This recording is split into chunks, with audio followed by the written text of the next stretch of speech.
ஒரு 5 நிமிஷம் டாஸ்கே எடுத்துக்கோங்களேன். ஆனால் ஓவர் திங்க் பண்ண ஆரம்பிச்சிட்டிங்கன்னா அது ஒரு 5 ஹார்ஸ் ட்ராமாவாகவே மாறிடும். நம்ம பண்ண போகிற டாஸ்க் என்னமோ ரொம்ப சிம்பிள் தான். ஆனால் ஒன்ஸ் ஓவர் திங்க் பண்ண ஆரம்பிச்சிட்டிங்கன்னா ஆப்வியஸாக நம்ம மைண்ட் அதை காம்ப்ளிகேட்டாக காட்ட ஆரம்பிக்கும். அதுக்கப்புறம் அந்த டாஸ்க் டிலே ஆகும். அதுக்கப்புறம் அதை ஸ்கிப் பண்ணுவீங்க. ஸோ இதுக்கு எல்லாத்துக்கும் பேர் தான் என்ன? இன்கன்சிஸ்டன்சி. இதெல்லாம் என்ன பெரிய விஷயம்? இதுக்கும் மேலே போய் சொல்கிறேன். Yes, over thinking leads to paralysis, lack of trust. நம்ம எல்லாரோட பாஸ்ட்லையும் ஏதாவது ஒரு ஃபெயிலியருங்கிறது இருந்துதான் இருக்கும்.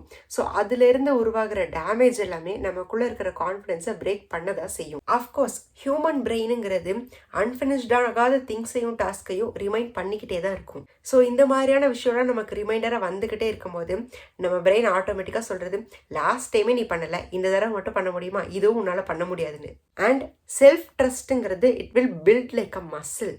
நம்ம பண்ணுற ஸ்மால் வின்ஸ் தான் நமக்கு ஸ்ட்ராங்கான கான்ஃபிடென்ஸை கொடுக்க ஆரம்பிக்கும். அப்படியே வைஸ் வர்ஸா பார்த்தீங்கன்னா நம்மளோட ப்ரோக்கன் ப்ராமிசஸ் எல்லாமே வீக் கான்ஃபிடென்ஸை கொடுக்க ஆரம்பிக்கும்.